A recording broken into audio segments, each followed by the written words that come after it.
kids at the orphanage just stood there and watched as the bullies barged into the classroom and dragged me away. As usual, they threw me into the dark storage room. I heard only lowlifes and useless people have marks like this. Dumb Muriel here says it's a crown. So special. Those jerks. If they weren't bigger and outnumbered me, I wouldn't let them get away with this. Hey there, MDA viewers. I'm Muriel from England, and I've just been through a wild journey to reclaim my life. Like and subscribe to MDA to keep up with my story and help me get out of here! I've had a unique crown-shaped birthmark on my arm since birth, which made me a target for the bullies at the orphanage. Mother Farley, a staff member at the orphanage, was the closest person to me. I was only sad because she never allowed me to go outside and never put me up for adoption. But maybe it was because she really wanted to keep me close. Everything changed when I was 15. That day, we heard that the Queen and Princess would visit the orphanage on a charity trip. Everyone was super excited, especially Mother Farley. But as soon as she saw me, her face darkened. Without a word, she dragged me to the storage room and threw me inside. Mother Farley, what are you doing? Stay in here and be quiet. You are not allowed to appear in front of the Queen and Princess. The Queen won't like your birthmark and it could ruin the atmosphere. We don't want that. Then the door was locked. Despite my yelling, the sounds of drums and the crowd outside drowned out my voice. The Queen and Princess had arrived. I tried everything to get out of the storage room. After finding some scrap paper, I used bits of coal to write a message for help and slid it under the door, but no one came. Out of options, I decided to back up, gather my strength, and ram into the door. Someone opened it when I was just an inch away, and we collided. When I opened my eyes, there was a handsome young man with deep blue eyes and soft brown hair. Could he be the prince? Can you get off me? Oh, okay. I'm sorry, Your Highness. Are you alright? Thanks for the compliment, but I'm just a guard. Are you okay? A strange feeling washed over me when I took his hand. The guard looked a bit surprised when he saw the birthmark on my arm. Please don't mind it. Thank you for helping me. He nodded and smiled at me. Then we went out to the courtyard where the Queen and Princess were giving out gifts to the children. They looked radiant, almost like they were glowing. That's when I noticed the birthmark on the princess's arm. It was faint but unmistakable. It looked exactly like mine. I remembered what Mother Farley said before locking me in the storage room. Why did she suddenly mention the birthmark? The visit ended and they prepared to return to the palace. I knew I couldn't live peacefully with a million questions running through my mind. Before Mother Farley could notice, I slipped into the crowd, threw some sand to distract the guards, and quickly hid in the back seat of the car while the Queen and Princess were saying their goodbyes. For the first time in my life, I escaped the dark shadow of the orphanage. The car stopped in front of the royal palace, which was 100 times more magnificent than the orphanage. After the Queen and Princess got out, I was so busy admiring the palace that I almost got caught in the rearview mirror. Luckily, I quickly ducked down before the driver noticed. That night, while lying on a swing in the royal garden, a flashlight suddenly blinded me, and 2 guards grabbed me. Please let me go! I swear on this butterfly that I was just planning to take a nap here! Stop right there! A young man stepped out of the shadows as bold as a superhero. It was the guard who saved me from the storage room this morning. Sorry, she's my relative, and she's been waiting for me. I'll handle this. My savior helped me once again. That's when I learned his name was Fred. After I told him about my experiences at the orphanage, Fred agreed to help me stay at the palace. I was taken in as a maid under the guise of being Fred's relative and served Princess Lyanna. Since we were the same age, we quickly became friends. Sometimes Lyanna let me try on her fancy dresses and taste royal delicacies. She was sweet, but also quite a handful. For instance, Lyanna once climbed the huge chandelier in the Grand Hall, and I struggled to get her down, only for the chandelier to come crashing down afterward. I didn't take care of the princess properly. Your Majesty, please forgive me. It's all right, Muriel. No harm done. I was planning to redecorate the palace anyway. I rarely saw the queen. Every time she appeared, she exuded elegance and authority, and there was something familiar about her. Watching her with Lyanna, I wondered, who was my real mother, and would she love me as much as this? Ever since I came to the palace, Lyanna's birthmark kept lingering in my mind. One day, while the maids were chatting as they dried tablecloths for Lyanna's 16th birthday, I decided to join in and probe. The princess has a unique crown-shaped birthmark on her arm, doesn't she? She's had it since birth. It was the identifying mark when she was found after being kidnapped, though I find it to be a bit dubious. The maids then told me the story from 15 years ago. The newborn princess was kidnapped the night she was born. For days, the queen secretly sent people to search everywhere for the princess, but to no avail. Then a miracle happened. A royal guard unexpectedly found and returned the princess. He was rewarded handsomely, but then disappeared mysteriously. There are many rumors about this. They say Princess Lyanna is an imposter. She doesn't look like her parents at all. Not to mention that birthmark is fading. There was too much to process, and I stood there in a daze. Just then, Lyanna appeared and pulled me away. What do you think? This outfit is nice, right? Not too flashy compared to Fred's guard uniform. Just thinking about dancing with him makes me feel... Alright, Lyanna liked Fred. She often asked me a lot about Fred because she thought I was his sister, but I didn't know anything, so I made stuff up. Once, Fred had to tearfully eat the apple pie Lyanna gave him when he hated apples. Speaking of Fred, he still smiled and greeted me whenever we bumped into each other in the palace, and the fluttery feeling from the first time we met came back.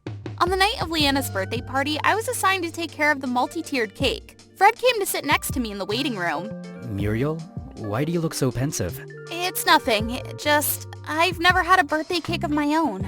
At the orphanage, we had joint birthday parties, and each of us only got a cupcake to put a candle on. The bullies always snatched my cake before the candle even went out. But still, those are memorable times. You're amazing, Muriel. My father also left me in the royal palace since I was just a toddler. But life here is good. If I were you, I might not have been able to stay so positive and strong. And very beautiful, too. My face turned bright red. Fred looked deep into my eyes and moved closer. What on earth are you two doing? I looked up and saw Lyanna like a dragon on fire. She ran outside in her rage. She wrecked all the tables. The sound of breaking glass and the chaos of the guests filled the hall. A bottle of wine nearly hit my head. Luckily, Fred shielded me just in time. I hurried after Lyanna. Lyanna, wait! Let go! I trusted you, treated you well, only to be stabbed in the back! You knew I liked Fred. How could you? Muriel, there you are! Suddenly, Mother Farley came running from a distance, shoving me away from Lyanna. Her eyes were blazing with fury. You brat! How dare you make the princess cry on her birthday? My poor princess, are you all right? I was watching the scene. It all started to make sense to me. I was forced to return to the orphanage that very night. Are you really leaving? Fred, I need you to do something for me. I know there's something shady about Lyanna's identity ever since the kidnapping 15 years ago. Can you help me find information about the guard who rescued her back then? Muriel, that person is... But Mother Farley came and dragged me away before Fred could finish. I went back to spending my days cooped up in the dark storage room at the orphanage. Now even worse because Mother Farley watched over me like a prison guard. Until one morning while I was making my bed, I heard a noise coming from the window.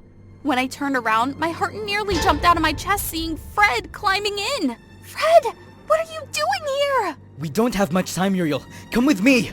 Fred wrapped his arm around my waist while holding onto a tree branch and climbed down. Don't blame me for having silly thoughts in this situation. I mean, he looked so cool. Hey, you can't take her! Stop right there! Unfortunately, Mother Farley spotted us from an upper floor. Fred immediately pulled me into the car and sped off. It took me a few minutes to calm down and realize there was another man waiting in the car. This is my father, the guard you've been looking for. Listen, Muriel, you are the princess. We need to get back to the palace right now. I was too shocked to react. On the way, Fred's father explained everything. Mother Farley and the queen were pregnant at the same time. While the princess was born into luxury, she and her newborn daughter were stripped of everything by her horrible husband.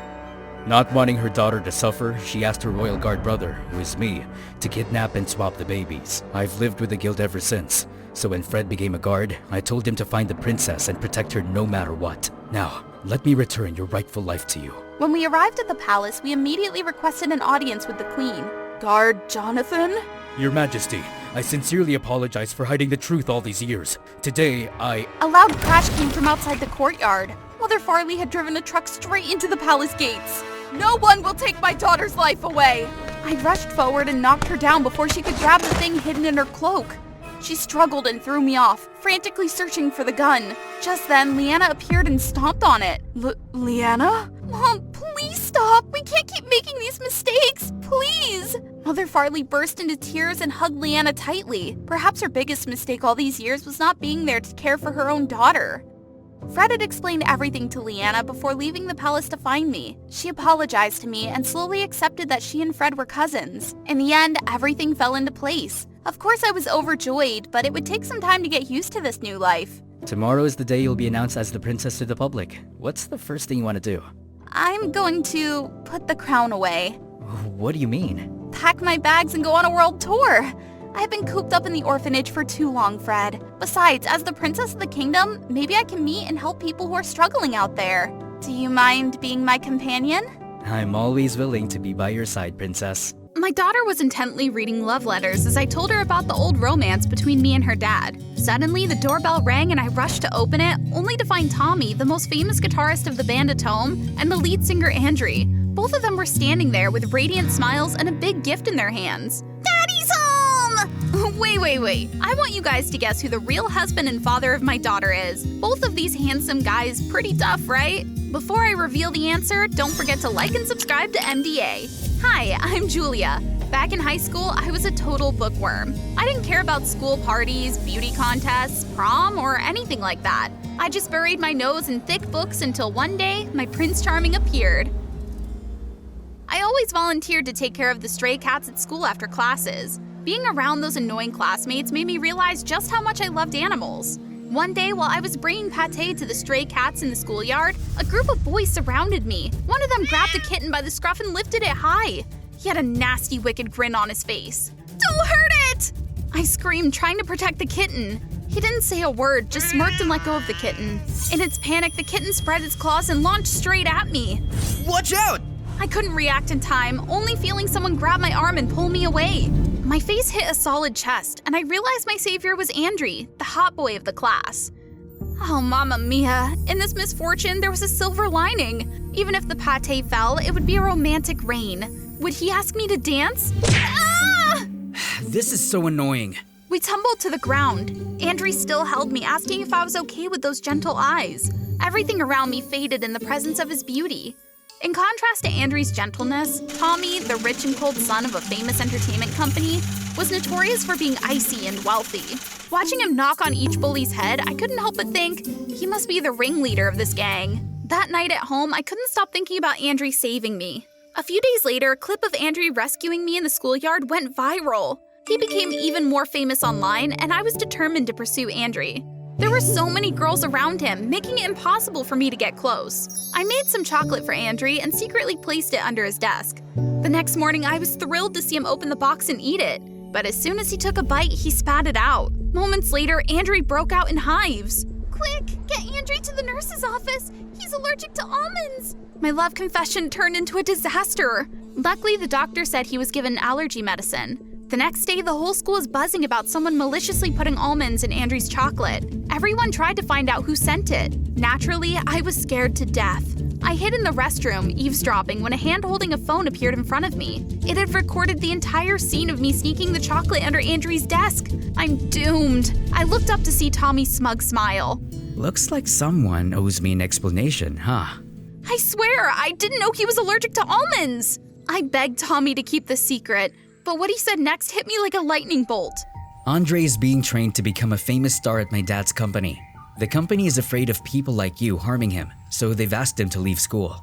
Because of my silly mistake, I never saw Andre again. My heart shattered. But there's still a way for you to meet him and apologize. Oh, anything. Just help me. I'll do anything. Our company is looking for a new assistant for a new band. With my connections, it's not hard to get you that position. What's the condition? Be my personal assistant for 2 months. Consider it training. I didn't like the idea at all, but he had me cornered. So from then on, I had to follow the annoying Tommy around. He made me do all sorts of things. Personal chauffeur to take him shopping, prepare towels after his swim. He even made me his spokesperson. Suddenly, I had to be the spokesperson for an arrogant, bossy guy. Because of that, the bullies were afraid of me. Everyone gossiped that I was his clingy girlfriend. Ugh, the person I liked was Andre. Those 2 months were a test of my patience, waiting for the day I could work with Andre and get rid of the jerk Tommy. Finally, the day came when I got the assistant position. I dressed up nicely to meet Andre. Oh my gosh, isn't that bookworm Julia? You look cute these days. I joyfully hugged Andre. Suddenly, Tommy grabbed my collar and pulled me aside. It's not that easy. That annoying Tommy! What did he mean by that? After that, Tommy and I had a private meeting and he made me furious. You tricked me. You promised I'd meet Andre if I became the assistant. Well, you met him, didn't you? That doesn't mean you won't still be my assistant. I couldn't keep my cool anymore. I slammed my fist on the table and yelled at him. I won't be your assistant anymore. I'll tell Andre everything. That's it. Even the almond chocolate thing. This infuriating guy. I was really losing my patience with him. If people found out you have feelings for Andre, you'll never be able to face him again. So you can only go through me. I should have never trusted this bully from the start, but you know how it is. I didn't have a choice. If the almond chocolate thing got out, I might even end up in court. I still had to continue being Tommy's assistant at his house. But then Tommy's behavior got really weird. My job as Tommy's assistant at his house became oddly easy. Sometimes he'd just have me drive his Ferrari and give me money to buy whatever I wanted, saying he couldn't spend it all himself. Or he'd have me sit down and read books to him or pose for him to draw. But every time I tried to meet Andre, Tommy would make me do ridiculous tasks for 10 or 12 hours straight, like washing and drying his supercars by hand.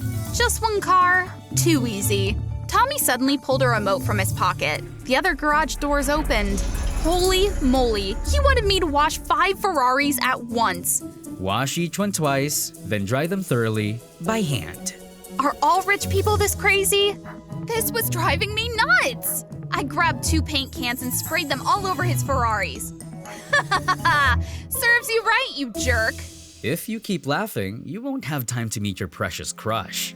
Unfortunately, I didn't dare fight back since he had me cornered. I finished the task, but Tommy wouldn't let up. After 5 hours, he even made me count out $100 bills until I reached $100,000. After each cleaning session, I was too exhausted to stand. I'd fall asleep every time. Because of that, I missed several chances to meet Andre. Similarly, another time, after finishing my task and preparing to meet Andre, I saw Tommy running out of a secret room with scratched arms. I had no idea what he'd gotten into. As I was looking for bandages for Tommy, I heard a black cat walked out of Tommy's secret room. It rubbed against my leg. Hey, that's the stray cat I used to take care of in the schoolyard. I looked at Tommy with confusion. Finally, he sheepishly explained. Turns out Tommy liked cats too. He was worried no one would care for them during the summer, so he brought them home. For the first time, I thought he wasn't so bad. So I sat Tommy down and bandaged his arms. Suddenly, our eyes met. Oh my gosh, I was so flustered, I ran to my room and shut the door. Since the stray cat came here, I felt more comfortable around Tommy. He kept his promise to let me meet Andre, but he was always there, acting like a third wheel. It made things awkward. I kept wondering what Tommy really wanted. What was that moment when our eyes met? No, I came here to get closer to Andre. I decided this time I wouldn't miss my chance to see Andre. I'd throw him a birthday party. That day, I went to the company office alone, planning a surprise birthday party for Andre. I was struggling to hang a balloon when someone grabbed my legs and lifted me up so I could reach. Tommy, why do you keep following me? It's my band member's birthday. Not inviting me?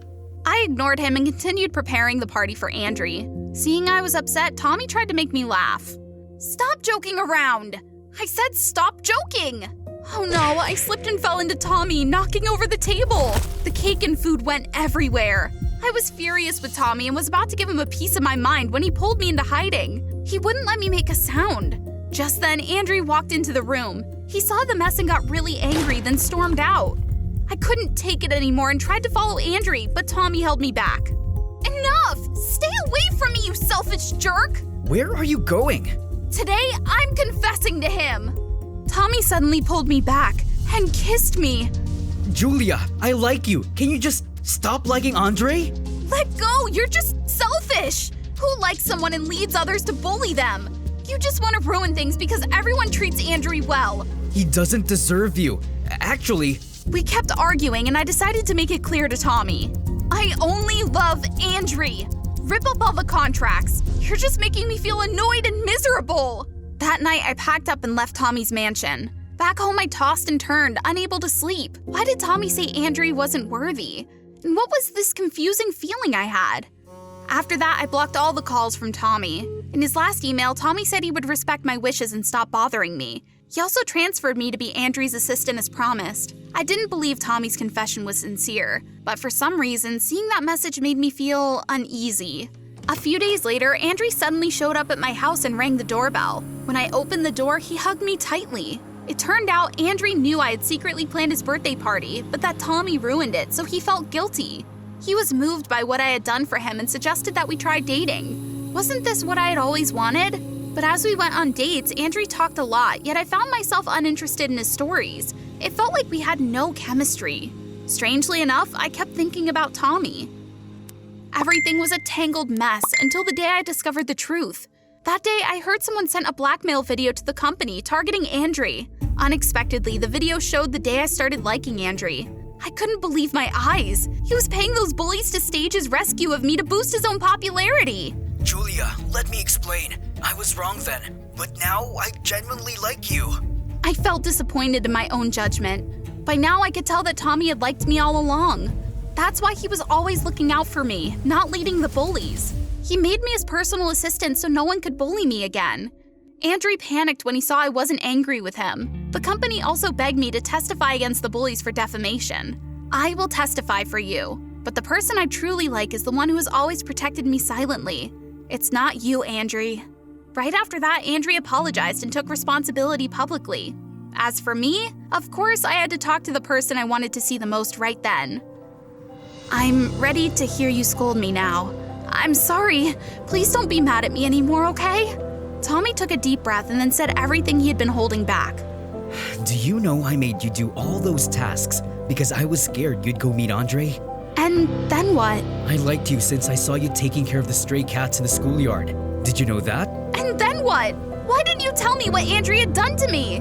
If I had told you from the start, you wouldn't have believed me and you could have been in danger. I knew this because it was Andre's plan, which he proposed to my dad in a meeting. Before Tommy could finish, I pulled him towards me and kissed him. Daddy! Uncle Andrew! More than 10 years later, Tommy and I got married. Tommy and Andrew's relationship improved, and they often went on tours together and then gathered at our house for meals. If you want to hear more exciting stories, don't forget to like and subscribe to stay tuned for the next ones. If I wanted to get to the library, I had to walk past the school's trio of famous heartthrobs standing by the lockers. I held my breath as I walked by them, pretending to be busy with my phone, but my heart was pounding like crazy. Even a few seconds made my legs feel like jelly. I headed straight into the library without daring to look back. I found a seat by the window and started daydreaming. Hello, I'm Natalie, and I'm about to tell you a dramatic love story involving me and those 3 hot guys. Nick was the most dazzling because he winked at me once. He was famously handsome with a top-notch fashion sense, always following the latest trends. I wish I could lie in his arms and press against his rock-hard chest. What if he kissed me? I'd happily drown in his gaze.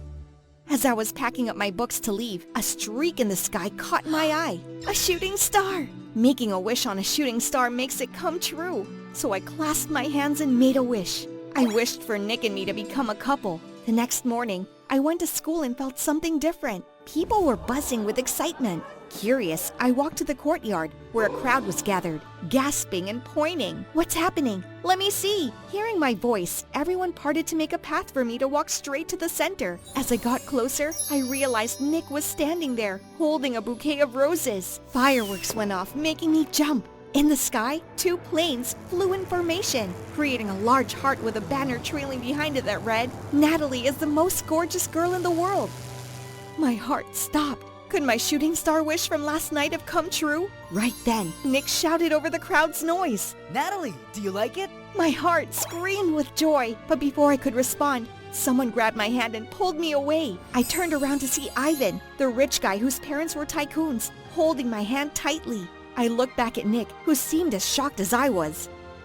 Ivan led me to a quiet hallway, away from prying eyes, and pinned me against the wall. Our faces were inches apart. I know this is sudden, but I can't keep it to myself anymore. I love you. Then he tried to kiss me. My eyes widened in shock. What the what? Too much for one day. First Nick and now Ivan? I felt like I was caught in a whirlwind. Coming to my senses, I pushed him away. That's very rude. I'd trade my $1 million fortune for one kiss from you. I can't resist. His smooth talk gave me goosebumps. All I could do was run away. I dashed to the school's old greenhouse, a place where most students had forgotten. I pushed open the door, startled to see a figure amongst the greenery. Pedro, the cold and mysterious one of the trio, was there, carefully tending to the plants. I didn't think anyone still came here. I didn't know you liked taking care of plants. People don't know much about me. You seem worried, Natalie. Pedro turned to look at me, and I noticed he had stunning heterochromatic eyes. And he knew my name too. Both Nick and Ivan, they confessed to me, all in the same morning. So hasty? They're just fools who like to show off. Feeling comfortable, I moved closer to Pedro. He gently handed me a watering can, and I reached out to take it. But at that moment, Pedro caught my hand and kissed it. It's wonderful that a beautiful princess like you also loves taking care of plants. I frowned, realizing Pedro was just like the other two. They had all gone mad.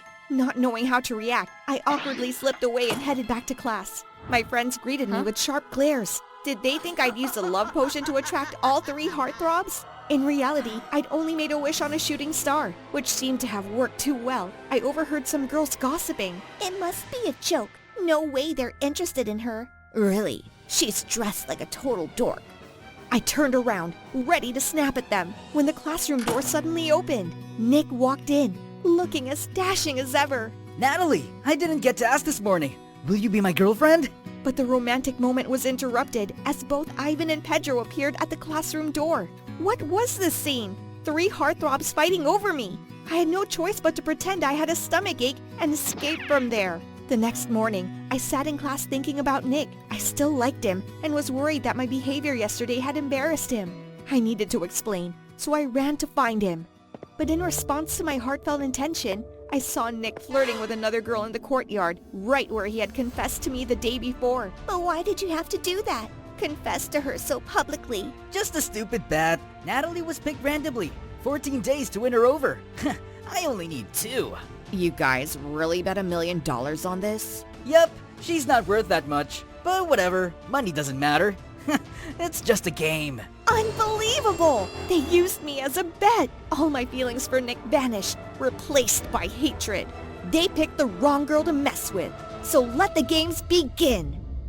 When I saw all three of them hanging out in the hallway, I approached them flirtatiously. Oh, Nick, you look so handsome in that outfit. While Nick was basking in my compliment, I turned to talk to Pedro. Let's meet at the greenhouse again. It was so nice spending time with you. Pedro stiffened as I flirted with Ivan. You said you're addicted to my lips? So shy, but I am too. I winked at them and then dashed off to chat with a random guy in the hallway. Their expressions were priceless, a mix of confusion and anger. I had officially declared a battle. Nick was the one who angered me the most, so he was my first target. Walking home with him after school, my eyes landed on a homeless man by the road, and I immediately exclaimed, "Oh, that style is so trendy." You like that kind of look? It's unique. If you wore it, you'd start a trend. You should try it. Persuaded by me, Nick agreed to let me cut up his clothes, and he wore them the next day. He strutted down the hallway under everyone's puzzled stares until I jumped out and laughed loudly. How could you wear that to school, Nick? Like a domino effect, everyone burst into laughter. Even the usually stoic Ivan and Pedro couldn't hold back. Nick's face turned red with embarrassment, and he didn't show up at school for 3 days. Natalie 1, heartthrob 0. The next day, Ivan approached me in a shiny sports car. Hey, gorgeous. Can I give you a ride home? I obediently climbed into the car, ready for my next plan. I'm really hungry. Can we stop somewhere? No problem. Ivan sped down the road and stopped at McDonald's. I read the menu and started ordering. I'll have a Big Mac, a Happy Meal, chicken and fish sandwiches. Everything on the menu. 100 of each. Both Ivan and the staff gaped in shock. I casually took his credit card and swiped without mercy. Of course I couldn't eat all that food. I gave it to the homeless people. After some initial agony, Ivan swallowed his pride and helped distribute the food. He was kinda sweet. Nick was back at school, continuing his efforts to woo me. Meanwhile, Pedro had been quiet lately, not doing anything to annoy me.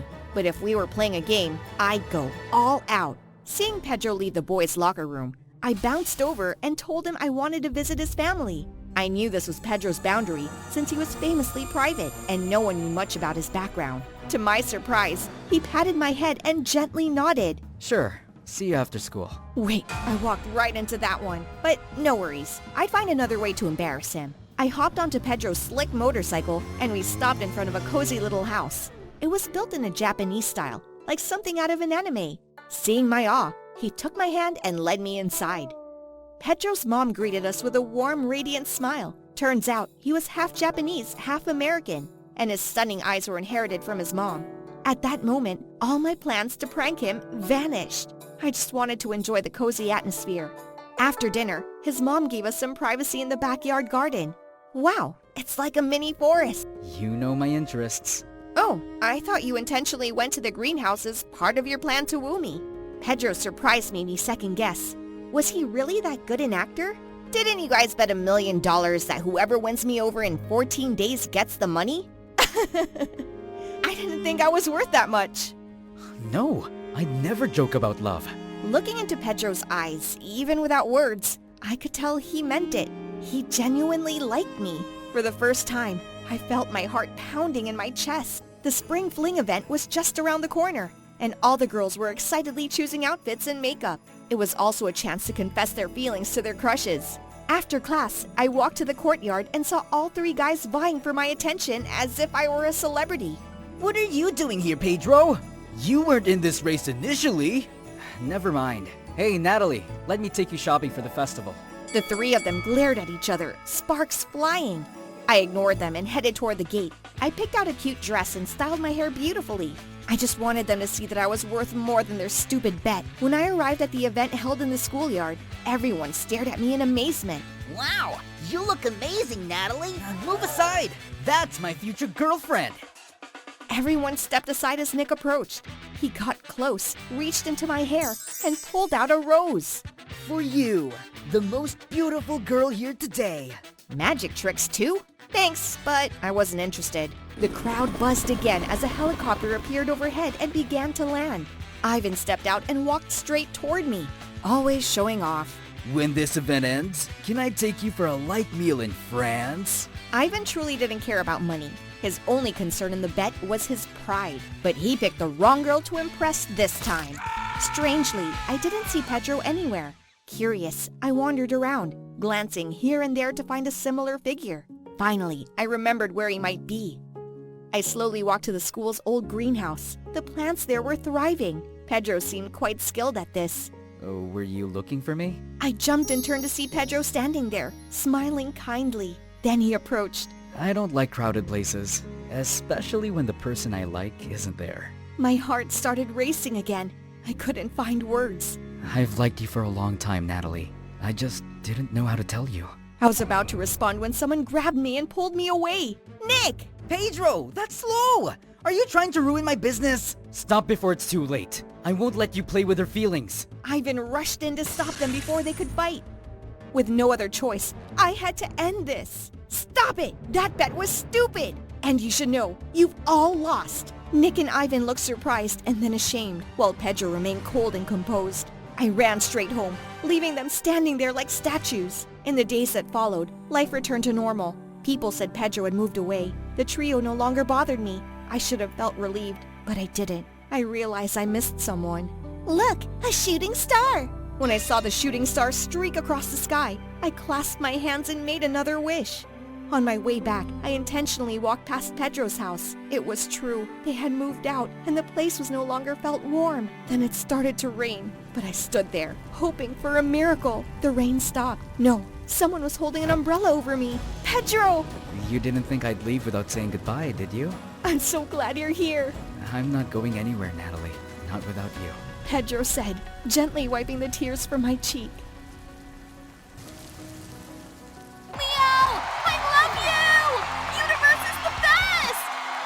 Quick, hop on my back! Universe! Universe! Universe! The lights, music, visuals, everything here is just dreamy. I've been waiting a whole year for Leo's US tour. He's a K-pop idol I'm totally obsessed with. And now he's here setting Soldier Field in Chicago on fire! Suddenly, the stage lights blind me, and the next moment, Leo appears right in front of me! So handsome I can't even! And that aura of his glowing! Oh, Leo, are you an angel? Oh, what? I can't... Just sing. Oh gosh, I'm shaking! But I can't say no to Leo! I take a deep breath and start singing. The crowd erupts in cheers and applause. I quickly grab Leo's hand before he returns to the stage. Your voice is amazing! Keep going! Should I pinch myself to wake up? This is like a dream come true! Hello, MDA audience! I'm Tracy, 17, a hardcore K-pop fan, just like you guys. Before we start, smash that like and subscribe button, okay? My mom was a renowned opera singer. Her voice like an angel. Dad and I were so proud of her. I love music. I love her voice, and always dreamed of shining on stage like her. But tragically, she was taken from us forever in an accident during a tour. I know it's hard, but you need to move on, sweetie. It's been months. I miss Mom's voice, and yours too, Tracy. Singing just isn't the same without Mom. And then Leo came into my life. He's the center and leader of Universe, a K-pop boy group that got huge right from debut. Okay, all K-pop idols look unrealistically gorgeous, but I'll never forget that time when... Ouch! That hurt! Are you okay? Be careful. Gosh, those deep brown eyes, his warm hands, and that sweet scent surrounding him. Did it hurt when Leo fell from heaven?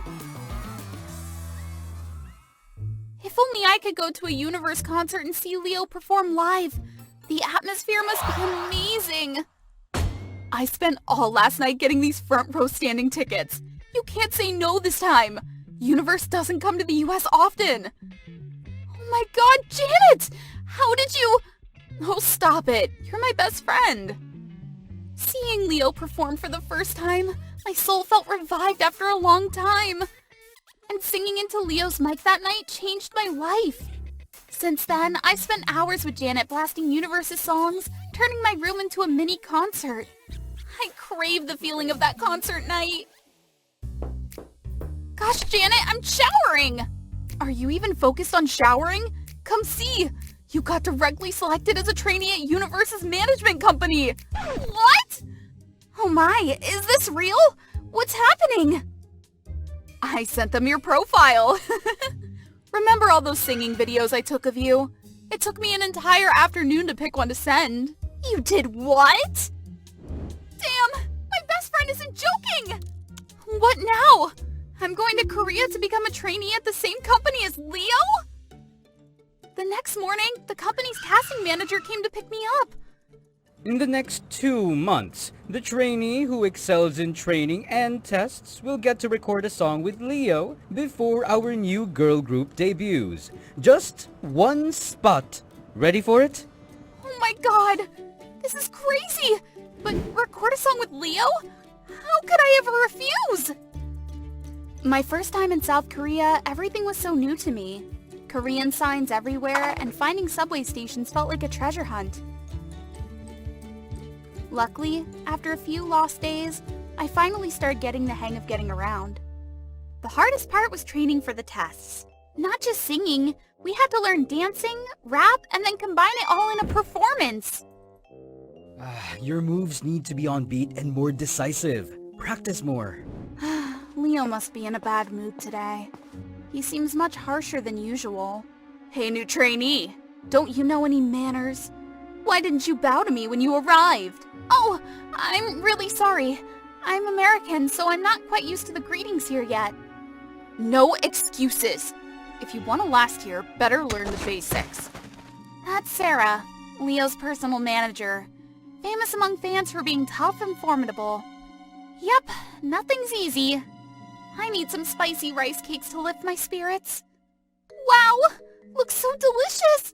Just like in those mukbang videos. Ugh, too eager.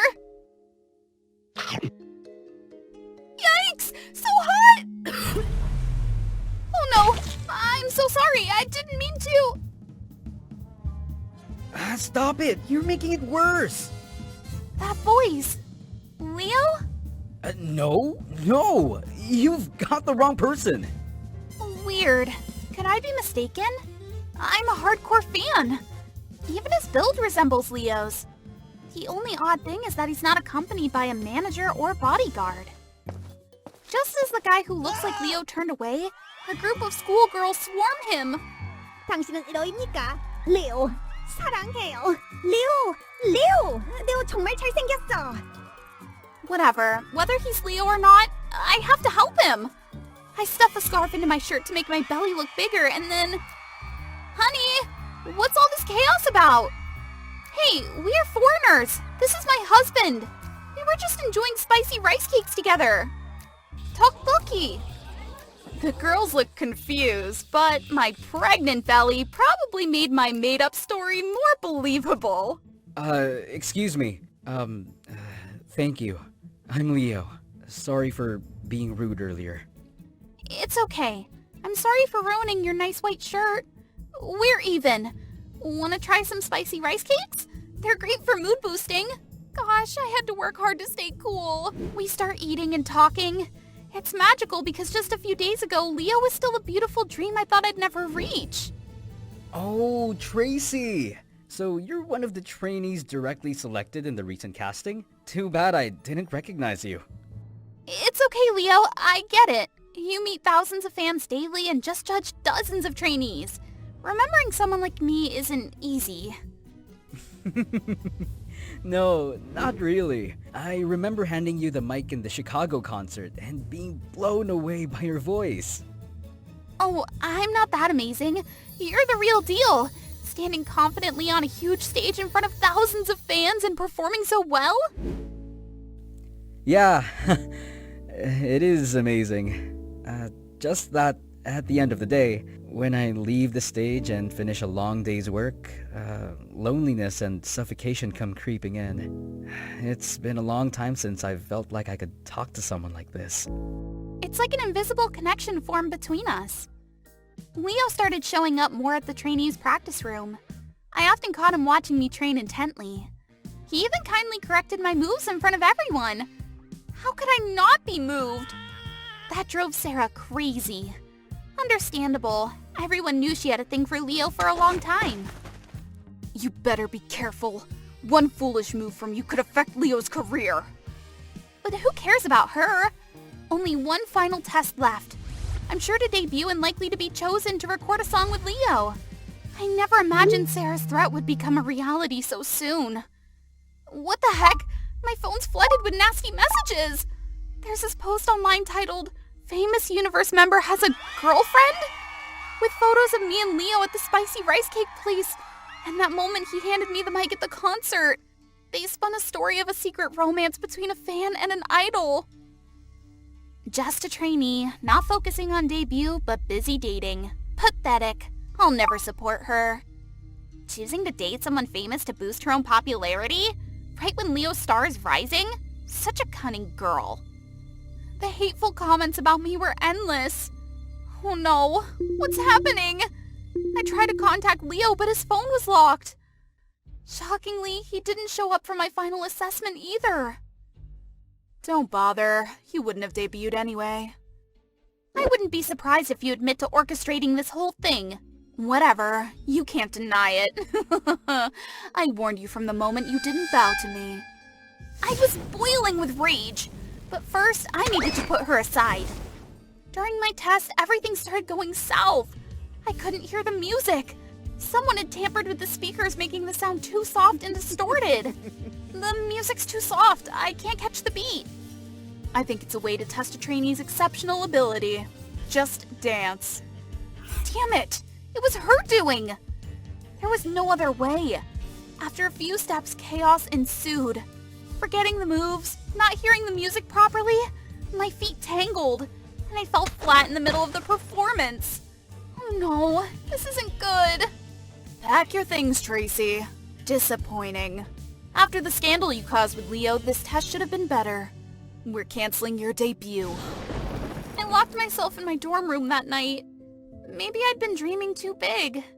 The gap between Leo and me was just too vast. Tracy, are you there? Tracy! What do you need from me now? Tracy, please, don't go.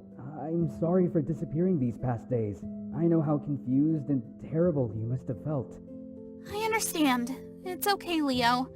It's better this way. Better than affecting your reputation. No, it's unfair to you. It was all Sarah. She hired someone to secretly take those photos and spread rumors. Even influenced my parents to lock me up at home for days. And, I heard about the test. I knew I had to come to stop you from leaving, Tracy. I opened the door for Leo and let him hold me tight as I broke down crying. He told me about his plan for the next concert night. You deserve every opportunity, Tracy. Don't let this stop you. Shall we try it together? The night of the final concert came. The stage was as dazzling as ever, but standing in the backstage, it no longer felt unreachable. I joined Leo in a duet. He patiently looked my way, encouraging me with a smile and singing, urging me to step forward. I slowly made my way onto the stage. The spotlight felt warm and blinding. Thousands of fans filled the seats below, cheering for both of us. Suddenly, the stage beneath me started moving! Oh no! It was Sarah! She hadn't given up on ruining me! Tracy! The fall hurt, but we couldn't end the performance like this. I wouldn't let that wicked Sarah have the last laugh. Holding the mic tight, I continued singing in the silence. Applause and cheers erupted from the audience. Leo and I locked eyes. In that moment, I felt the universe revolved around us. Leo was still the one I loved, but no longer a distant dream. We were ready to chase our dreams together. What the hell? Stop this nonsense show right now! Turn off her mic, quick! After the concert, mixed opinions about my supposed romance with Leo still floated around on social media, but I didn't care anymore. Another entertainment company noticed my performance with Leo, and yeah, I'm pretty busy preparing for my upcoming debut. Really? So busy that I have to book an appointment for a date with you? You're so annoying. Of course, I'm a rising K-pop idol now. Anyone still into you is so last season. All right, I'm just kidding. Your forever fan is right here. Hey, turn this way a bit. Thanks a lot. What's your name? Brandy, nice to meet you. Look at him, totally surprised. Suddenly a bunch of beefy security guys come over and I'm hoisted up and carried off. Yep, the Queen Mother must have figured out I'm not at home. Brandy, at least give me your number. I'm not allowed to have a phone. My place is at 135 Hemingway Avenue. Just say you're a friend of Brandy. Wait, isn't that the president's house? I've been standing here for 15 minutes and Madam President hasn't even looked up once. Yep, that's my mom. Wonder what the punishment will be this time. I'm already banned from using my phone and basically grounded for life.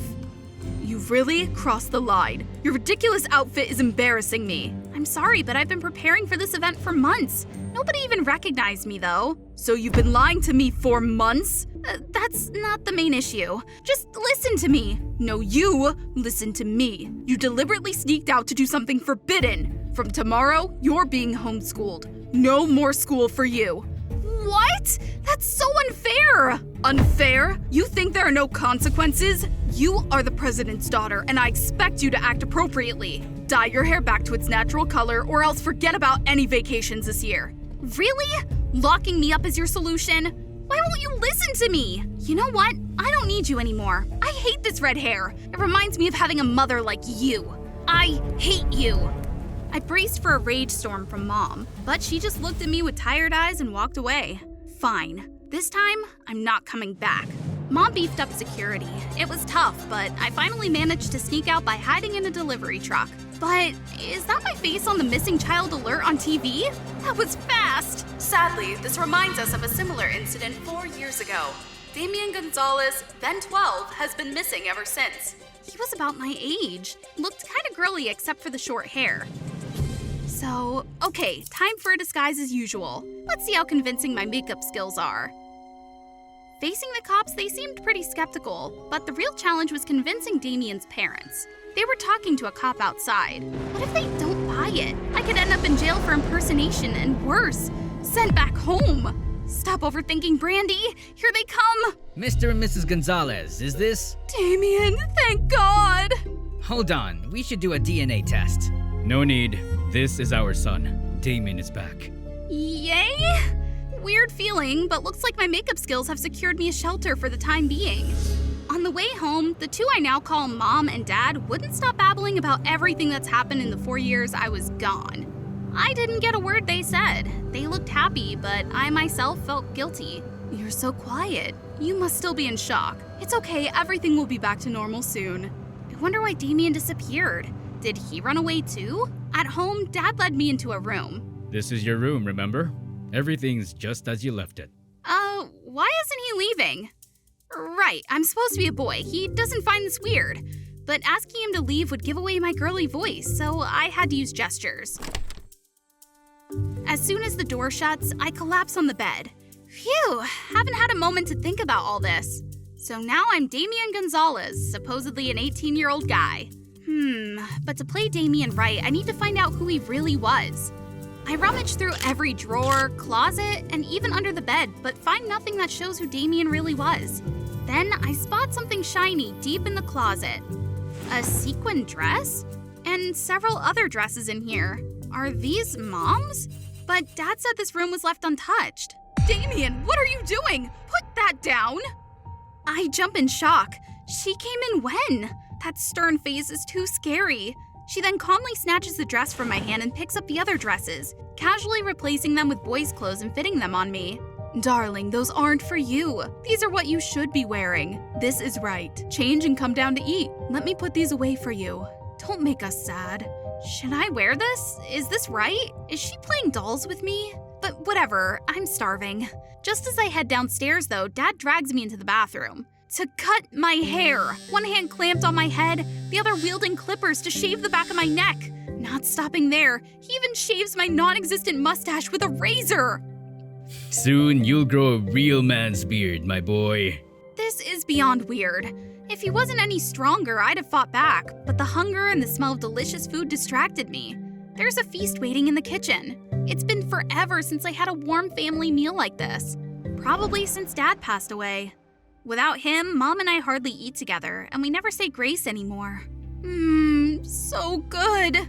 Eat up, Damien. I could keep being Damien if it means getting this kind of love and care. Just then, the TV announces my disappearance. There's my dear Mom making a statement. But I'm not going back to being Brandy, no matter how many tears she sheds. Wait, is she crying? Because of the missing person news? I glance at Dad and see he's also looking pained. I just hung around the house the next few days because they didn't want me going out alone, fearing I might get kidnapped. This is exhausting, even worse than before since they won't leave Damien's side, except when we sleep. Suddenly, Dad says, Come to work with me tomorrow. No, the boy's not ready. The guys at the fire station need to know Damien's back, right, son? The next day, arriving there, I'm surrounded by all these guys checking me out like I'm a zoo animal. This is Damien. My son disappeared a few years ago, but now he's back with us. Let's welcome him. What? He turned into a girl after all these years? Like you've never seen a pretty boy in baggy clothes before. Quiet. This is my son. No doubts or mocking. Laugh at him and you'll answer to me. Their smiles instantly turn into grimaces.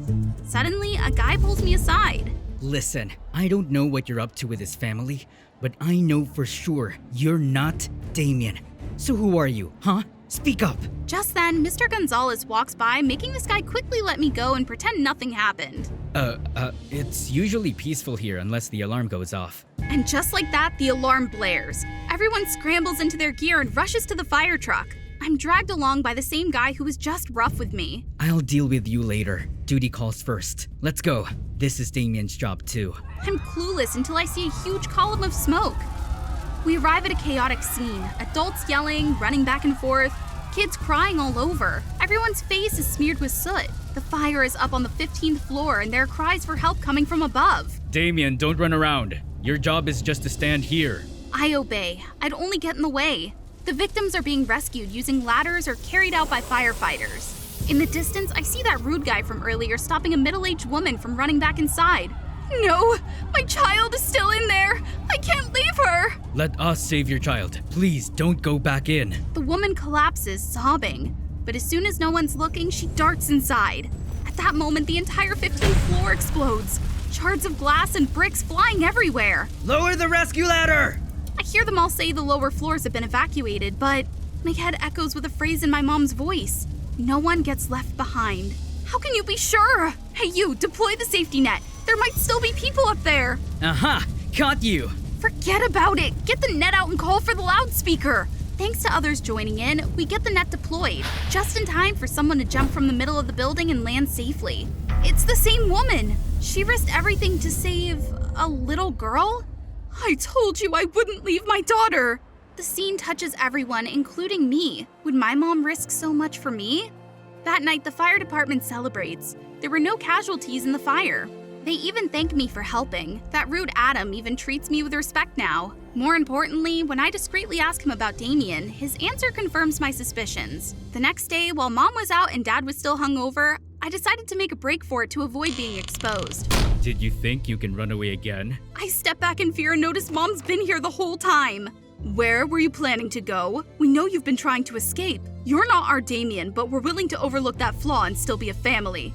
A family? But you never accepted Damien because he was transgender. Your child left because of that, and now you want to imprison another one? You knew? Then they both break down crying, no longer resisting. The memory of their only son leaving still wounds them deeply.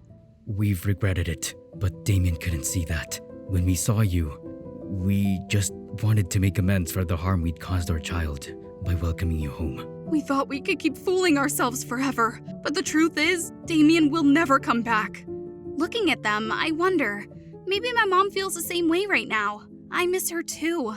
My rebellious nature is all from her. This isn't my real home. It's time I went back to my actual family. I said goodbye to the Gonzalez family, go to a public place and call the hotline for missing children. Minutes later, I'm taken to be identified by my relatives. Seeing me, Mom rushes over, hugging and scolding me fiercely. Mom, I'm so sorry. I'm so happy to see you again. Back home, I tell her about my time with Damien's family and how cosplay is my escape from a stifling life. She's never listened to me so intently. I also listen as Mom shares why she's always pushed me into strict roles, hoping I'd become a tough politician like her. Mom acknowledges she had too many expectations, and I realize I've been too defiant, hurting her in the process. Since that day, I've been living like a normal teenager, and am no longer banned from cosplaying. The only difference is, when I take off the wig, I return to my strawberried hair just like Mom's. It makes me proud to be myself, daughter of a tough but fair leader. Walking alone down the deserted street. It's almost midnight, and I'm still too pissed at my parents to go home. August, September, October. Mom, what's going on? July, June. Ah! I can't take it anymore. Stop being a nuisance. But I didn't do anything. Kira, stop. Who allowed you to act like this? They're so unfair. Out of nowhere, a cold breeze blows, and I swear I hear a faint whistle behind me. I look back, squinting into the dark alleys, and that's when I spot a tall shadow at the end of the alley. Who's there? No answer. I know Kung Fu, so don't say I didn't warn ya. Still, no answer. Halloween's coming up, and I can't even tell if it's a trick or an actual threat. Ghost? As the shadow gets closer, I book it. I run home, gasping for air. But when I get to my room, I hear that noise again. A burglar? In my room? This guy's got guts. Hey! Mom! Why are you home so late? I'm tired, okay? I'm not done talking to you. You're so out of line. Hey, I'm Kira. Before diving into my weird story, don't forget to like and subscribe to MDA. Kira, are you up yet? There it is again. Yeah, Mom? Give this lunchbox to your dad. He's running late for work. I grab the lunchbox and dash out. Thanks, kiddo. Are you coming home tonight? Before I can finish, Dad speeds up. He's always busy with his city job. And Mom is...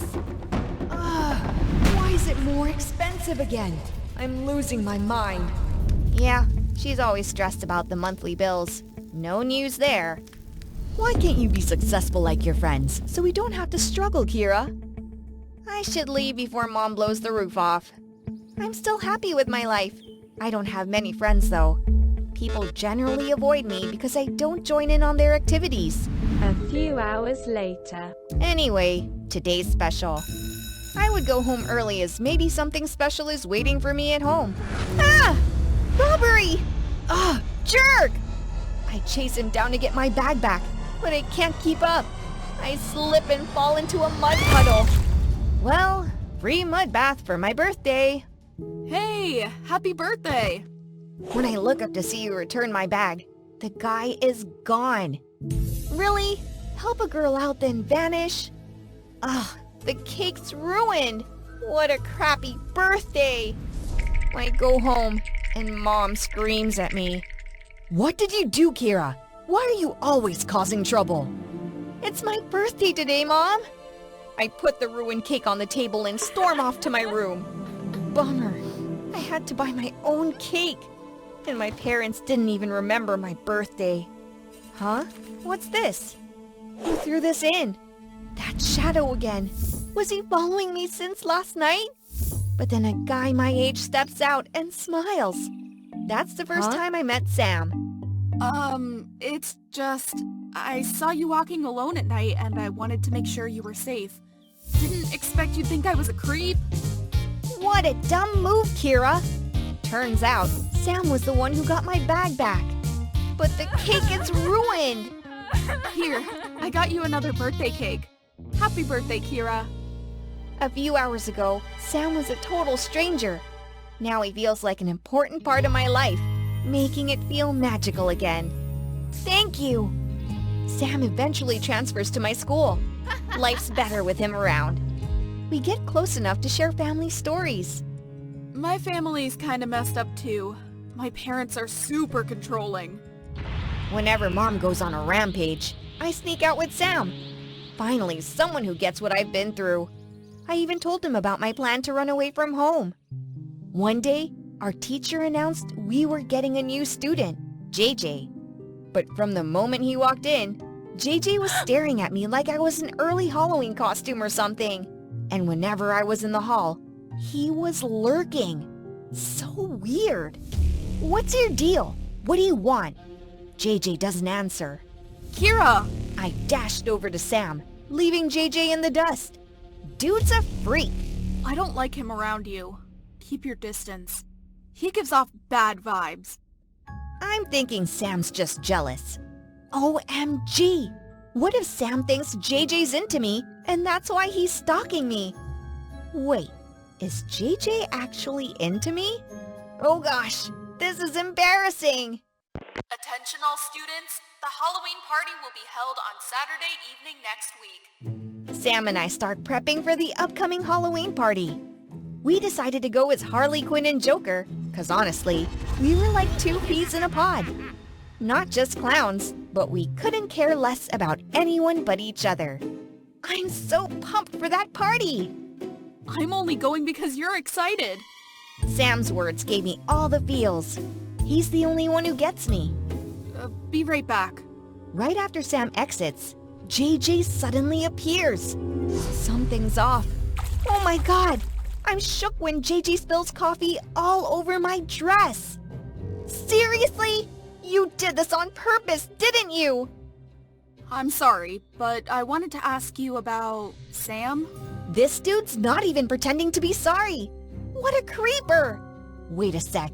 Don't tell me JJ's actually into Sam instead of me? Here I was, thinking I'm the princess with two knights fighting over me. When did you meet Sam? Right. When did I meet Sam? He just showed up in my backyard that night. We clicked instantly from there. About 2 months ago. Sam, I'm here! Sam storms over with a clearly angry expression. I told you to stay away from him. He's bad news. Choose, Kira. Me or him. Who's it gonna be? I've never seen Sam act so negative. What's going on with him? With me hesitating, Sam storms off. Sam! I run to catch up with him. What's going on, Sam? JJ just wanted to talk. I don't want you close to anyone but me. Sam! Just stay with me, okay? Sam suddenly hugs me tight.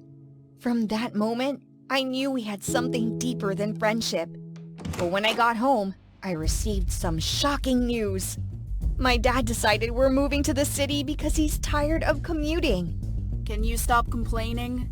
Living downtown might cost us an arm and a leg. Hold up. Someone clue me in. I don't want to move. I like it here. What about my friends? You can make friends everywhere.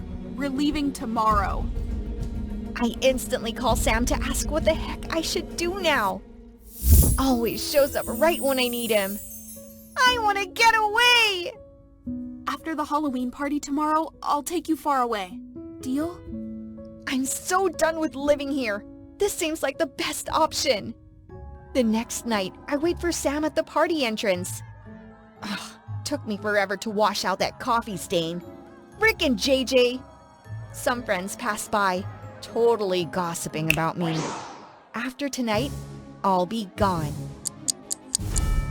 It's 9 p.m. and Sam's still nowhere to be seen. How long do I have to wait? People start leaving. Are they laughing at me like I'm a literal clown? Sam? It's me. I'm sorry. You're laughing at me too, huh? I overheard you and Sam talking about running away. What? I never said that. You must have heard wrong. Listen, I respect what you and Sam have, but you can't go with him. This ticks me off. Some stranger tells me I can't be with Sam. As I turn to leave, I feel dizzy and pass out.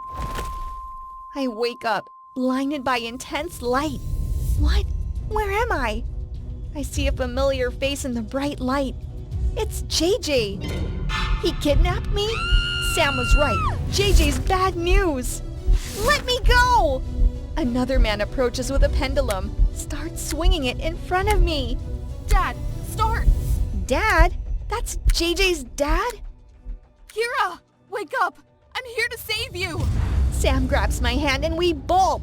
Opening a thick door, I'm shocked it leads to my room. Sam turns and looks at me. Kira!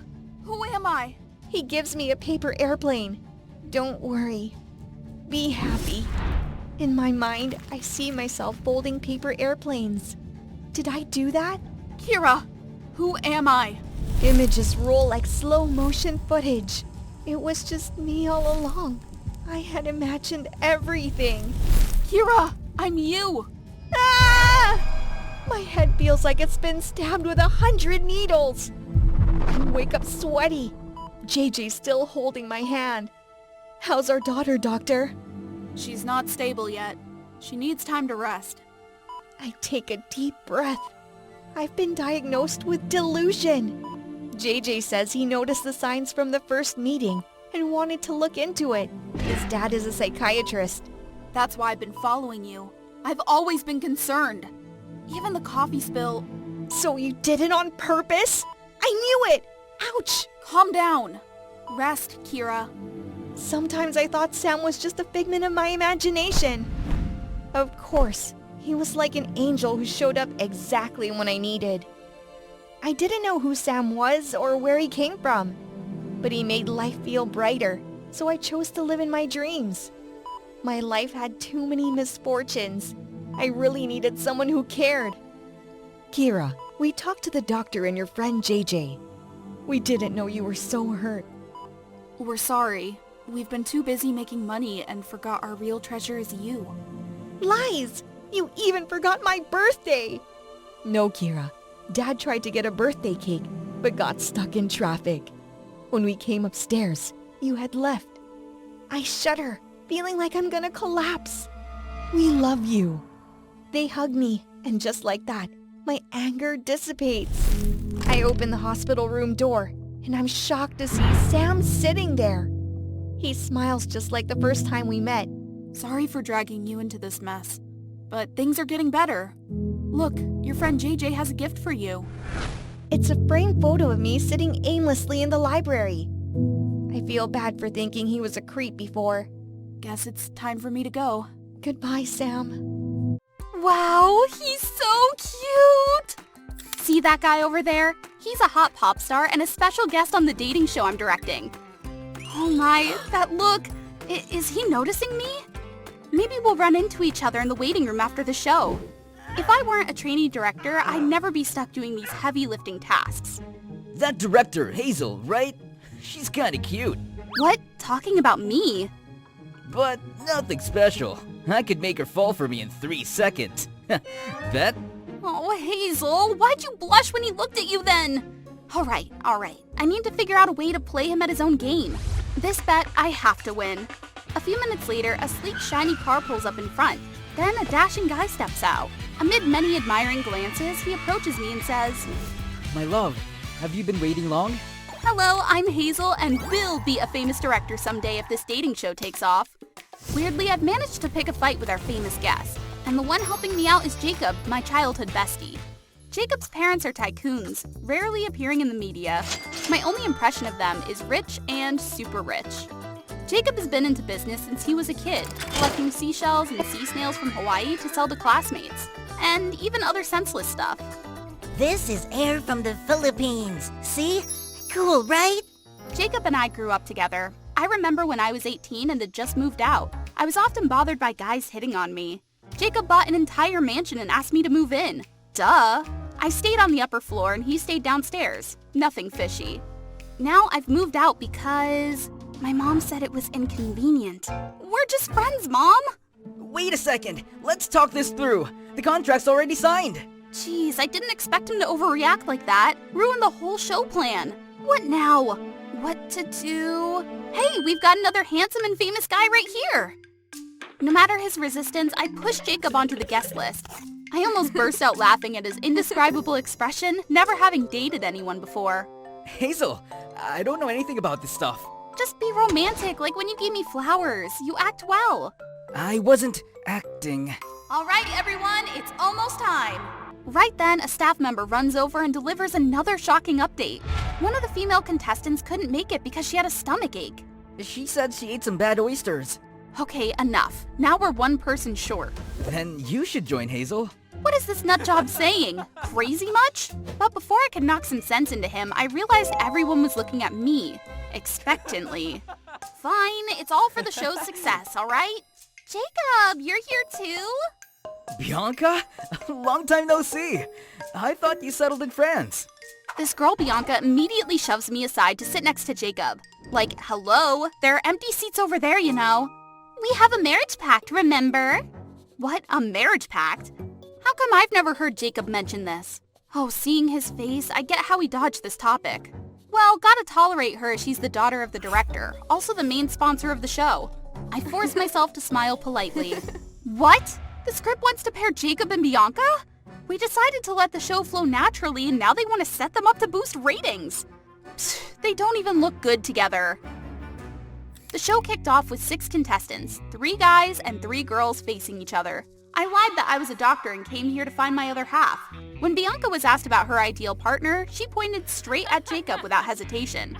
The audacity! And him? Well, it would be amazing if I could find a girlfriend who's a doctor, and who likes to lie too. His goofy answer got the whole audience laughing. I knew he was testing me, while Bianca glared as if she wanted to devour me alive. The first challenge of the show. Any girl who didn't receive a flower from a guy would be penalized. The beautiful girl quickly got flowers from 2 guys, leaving just me and Bianca. Who would Jacob give his rose to? It's Bianca! The audience burst into applause and cheers as Jacob handed the flower to Bianca, who hugged him tightly, not letting go, while he gave me a sympathetic look. Not surprising since I had forced him to do so. Forget our friendship for a moment. No matter what happens, you have to prioritize Bianca.